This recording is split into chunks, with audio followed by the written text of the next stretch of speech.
Everyone, how are you all? I hope you all good and welcome to my YouTube channel Current Affairs in Flux. Let's begin today's current affairs. September 18. Today we observe World Water Monitoring Day, and the theme for the World Water Monitoring Day 2021 is Valuing Water. And this day is celebrated since 2003, and this day is observed to increase the public awareness and involvement in water monitoring and protecting water resources around the world. Next one. Today, September 18th, we also observe International Equal Pay Day. And this day is observed by the UNGA, that is UN General Assembly, United Nations General Assembly. And every year, this day is celebrated on the 18th September since 2020, last year. The first day is observed in the 2020 itself. And this day is aims to achieve equal pay for work of equal value and break the walls against all forms of discrimination, including discrimination against women and girls. Next one. Today we also observe World Bamboo Day, and the theme for the World Bamboo Day is hashtag plant bamboo. It is time to plant bamboo. And this World Bamboo Day was officially declared by the World Bamboo Organization in the year 2010. And the executive director of World Bamboo Organization is Susanne Lucas, and it is headquartered at Belgium, which is founded in the year 2005. And this day is observed every year on 18 September to raise awareness of the benefits of bamboo and to promote its use in everyday products. Mainly, if we see, these bamboo products are used in the various purpose in East and Southeast of Asia. And in the year 2021, this is the 12th edition of the World Bamboo Day. Next one. Next, today we also observe International Coastal Cleanup Day, and theme for the International Coastal Cleanup Day is keep trash in the bin and not in the ocean. And this day is celebrated every year on the third Saturday of September. Every year on third Saturday of September, we observe International Coastal Cleanup Day, and this is first observed in the year 1986. And this day aims to increase the public awareness about the accumulation and negative impacts of litter in oceans, on coastlines and on beaches also. And if you see in the September, on the first Saturday of September is observed as Vulture Awareness Day, and second Saturday of September is observed as First Aid Day, and third Saturday of September is observed as International Coastal Cleanup Day. Next one. Amit Saxena has joined RBI Innovation Hub, that is RBIH, as CTO, Chief Technical Officer. Here the Amit Saxena is a State Bank of India Deputy CTO. I mean, he is a Deputy CTO of SBI. Now he is appointed as the CTO of RBIH, that is Reserve Bank Innovation Hub, and it is announced by the Reserve Bank of India. and RBIH is the organization which promotes innovation across the financial sector by leveraging on technology and creating an environment that would facilitate and foster innovation. Next one. Defense Ministry constitutes high level expert committee to review NCC. Yeah, the full form of NCC is National Cadet Corps, and this high level expert committee is chaired by the former MP by Jayant Panda. He is the chairperson of this committee, and this committee consists of a total number of 15 members, in which our cricketer MS Dhoni and the Mahindra Group chairman Anand Mahindra are also included as members in the 15 member committee. And here the NCC is the largest organization that aims at developing character, discipline, and a secular outlook among the young citizens. And it also aims to create a pool of organized, trained, and motivated youth with leadership qualities in all walks of life. Here, the chairperson of NCC is Rekha Sharma, which is founded in the year 1948, and the Ministry of Defense is under Rajnath Singh. If we see, the recently the MS Dhoni is appointed as a mentor to the Indian team for the T20 World Cup, which is going to be held at the UAE and Oman in October and November this year. And he also announced his retirement in the last year on August 15 from the international limited all over forms of the cricket. And here, okay, next one.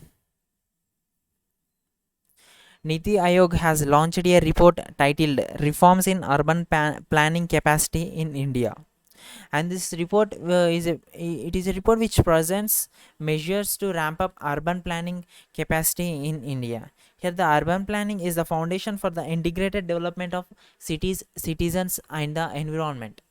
And this report suggests that every city must aspire to become a healthy city for all by the year 2030. And the CEO of Niti Aayog is Amitabh Kant, and the vice chairman is Dr. Rajiv Kumar. Next one. Cabinet approves rupees 26,058 crore PLI scheme for auto and drone industry. Here the PLI full form is production linked incentives.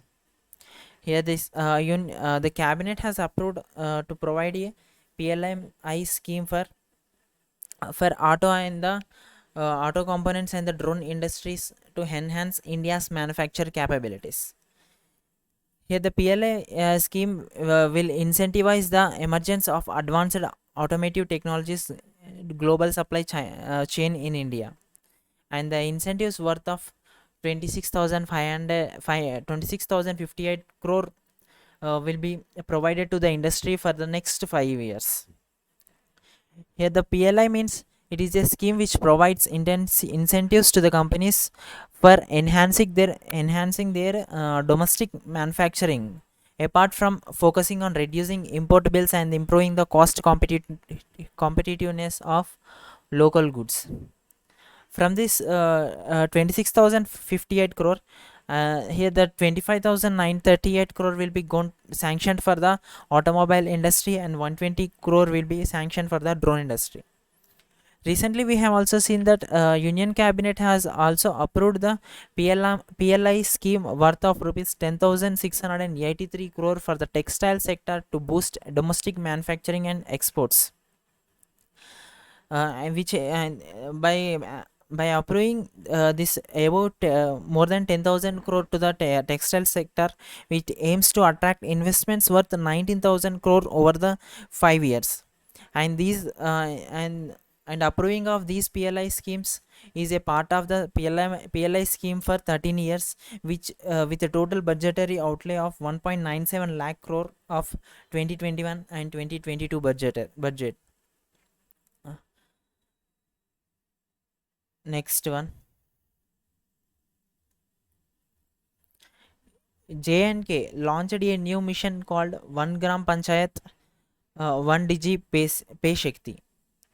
Here, this mission was launched at the Jammu and Kashmir Entrepreneurship Development Institute, which is located Pampore, uh, and uh, eh, and this mission was launched by the Lieutenant Governor Manoj Sinha, and he outlined that DGP Shakti has introduced financial inclusion within the Union Territory self-help group ecosystems.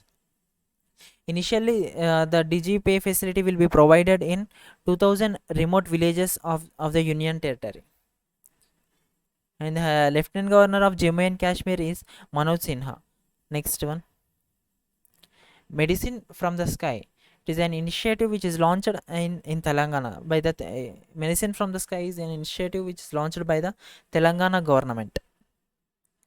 Here, the Civil Aviation Minister Jyotiraj Scindia has launched this first of kind initiative in the Telangana state, and this project aims to transport of vaccines and other essential products to the remote areas using the drones.